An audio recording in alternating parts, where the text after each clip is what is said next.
आणि वारंवार त्याचा उल्लेखही मी केलेला आहे की कुणबी प्रमाणपत्र देत असताना तो ओरिजिनल कुणबी असावा, त्याबद्दल कोणालाही त्याचा विरोध असायचं काही कारणही नाही.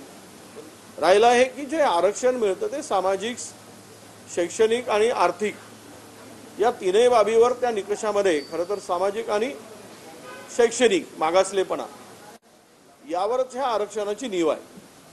आता त्यामध्ये सर्वच समाज जर कुठल्या ना कुठल्या आरक्षणामध्ये घुसत असेल तर मग या देशातील, राज्यातील याच्या पलीकडचा पुढारलेला समाज कोण, हे आता आम्हाला जागोजागी दुर्बीण लावावी लागतील आणि शोधावे लागतील, असाच त्याचा अर्थ होतो.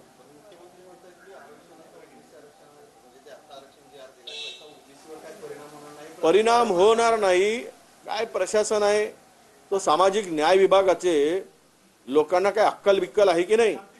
काल JR काढला, ज्या दिवशी 2 तारखेला JR काढला तो आपला कोणत्या तारखेला काढले तो JR तारीख 2 सप्टेंबरला आणि दुसरा JR लगेच काढला. अरे मूर्खांनो, पहिला तर JR रद्द करा. सामाजिक न्याय विभागाला एवढे अक्कल नाही. तो तसाच आहे जो जिथे पात्र लिहिला होता आणि पात्र काढलेला JR पुन्हा लागू केला. किमान दुसरा JR काढत असताना पहिला JR रद्द करायला पाहिजे. राहिला विषय याच्यावर काय परिणाम होतो की नाही होत, किती नुकसान होणार आहे, मुख्यमंत्र्यांनी सर्व लोकांची बैठक घ्यावी, समजावून सांगावं. महाराष्ट्रामध्ये जर सर्व समाजाला कुणबी प्रमाणपत्र देऊन OBC मध्ये आणलं गेलं तर नुकसान होणार नाही, हे मुख्यमंत्री सांगू शकतील का.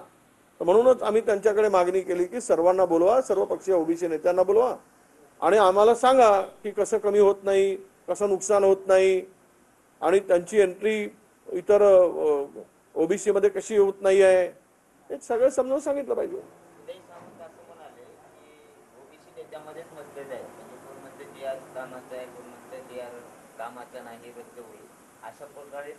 हे खरं आहे ना, हे खरं आहे. ते उदय सामंत म्हणतात ते, त्याचं काय मराठा समाजातही आहे. नारायण राणे वेगळे म्हणतात, रामदास कदम वेगळे म्हणतात आम्हाला OBC नको म्हणून.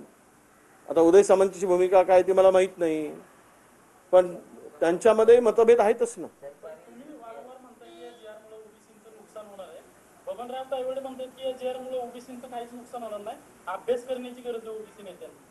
त्यांचा अभ्यास फार विद्वान आहेत ते, त्यांचा अभ्यास फार मोठा आहे. त्यामुळे त्यांच्या चष्म्यातून त्यांनी आता सरकारी चष्मा घातला आहे. एखाद्या गाईला जर तर सगळं ते सुकलेलं गवत हिरवं